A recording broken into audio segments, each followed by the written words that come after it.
Pennsylvania, a state which played a pivotal role in the American Revolution, is in the spotlight again for another pivotal moment in America's history, the 2024 presidential election. With just 2 weeks to go, Kamala Harris and Donald Trump are locked in a dead heat. In a cliffhanger election like this one, it's the independent and undecided voters in a handful of swing states that are going to be the deciding factor. And there is no bigger prize among the swing states than Pennsylvania with its 19 electoral college votes. So I am joined today by over 100 Republican leaders from across Pennsylvania and across our country who are supporting my candidacy for President of the United States. You have to tell Kamala Harris that you've had enough, that you just can't take it anymore. We can't stand you. You're a shit vice president. The worst. According to analysts, the candidate who wins Pennsylvania has more than a 90% chance of winning the White House.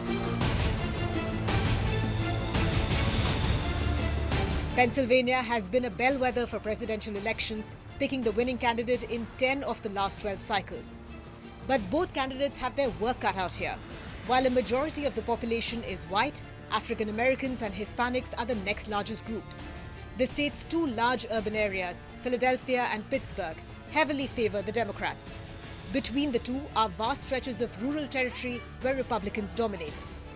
Since 1948, no Democrat has won the White House without Pennsylvania. But Pennsylvania is the only major swing state where a woman has never won a race for president, governor, or senator. At the same time, no MAGA candidate has won a major statewide race in Pennsylvania since Trump in 2016.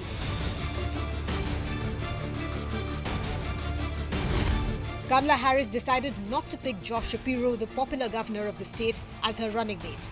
But when she did introduce Tim Walz as her pick, it was at a rally in Philadelphia.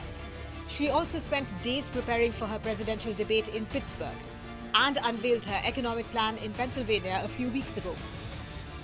The American people face a choice between two fundamentally very different paths for our economy.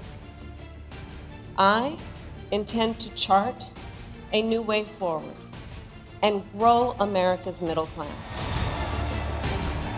For Harris, the key to victory is to dominate in Philadelphia and Pittsburgh and win the suburbs by enough to offset Trump's margins in the rest of the state.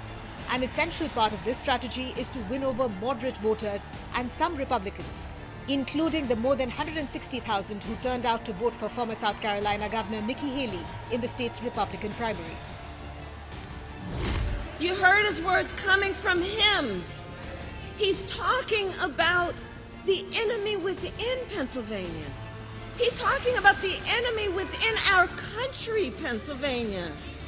He's talking about that he considers anyone who doesn't support him or who will not bend to his will an enemy of our country. It's a serious issue. Joe Biden narrowly beat Trump in Pennsylvania in 2020, but Harris lacks some of the advantages that Trump enjoyed. For instance, the Pennsylvania electorate is about 25% Catholic, and fewer than half the voters hold college degrees. Biden's Catholic background and working class appeal made many of them choose him in 2020. Take a look at what happened. Back in July, Trump was nearly assassinated when he held a massive rally in Butler, Pennsylvania.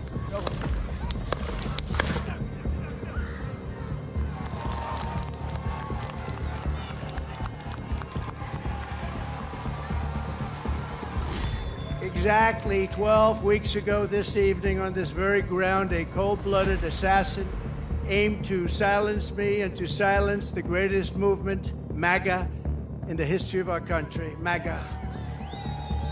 We love MAGA. Trump was the first Republican to win Pennsylvania since Bush Sr. in 1988. But Biden won it back for the Democrats in 2020. To flip the state again, Trump's strategy is to squeeze all the support he can out of the conservative parts of the state, including by registering and mobilizing those who may not have participated in past elections. White working-class voters remain a key demographic for him in the state and solidly supported Trump 8 years ago. To win them back, the former president visited a McDonald's in Pennsylvania and worked the drive-through window and frying machine. My first day at McDonald's, I'm looking for a job. Hello, President Trump. I'm Derek Jack and Antonio. I'm the owner. Well, that's a good owner. Must be a wealthy guy, huh? Thank you very much. Well, I'm looking for a job, and I've always wanted to work at McDonald's, but I never did. I'm running against somebody that said she did, but it turned out to be a totally phony story. So, if you don't mind, I want to work the French fry counter. Absolutely. Trump is performing well with middle-aged and elderly voters. His influence in rural Pennsylvania remains really strong. And while the college-educated voters in the suburbs may be difficult to convince, Trump is chipping away at traditionally Democratic support among blue-collar union voters and young black men. And he's doing it by doubling down on his anti-immigrant rhetoric.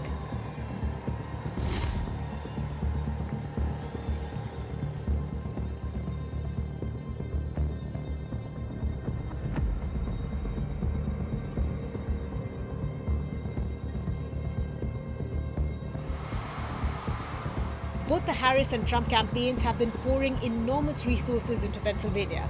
They're spending more on television advertising there than any other swing state. If the Democrats win Pennsylvania, Wisconsin, and Michigan, along with the congressional district in Nebraska, Kamala Harris is the next president. If the Republicans carry Pennsylvania, North Carolina, and Georgia, then Trump is back in office next year. So the White House's address may be 1600 Pennsylvania Avenue, but the real road to the presidency runs through the state of Pennsylvania.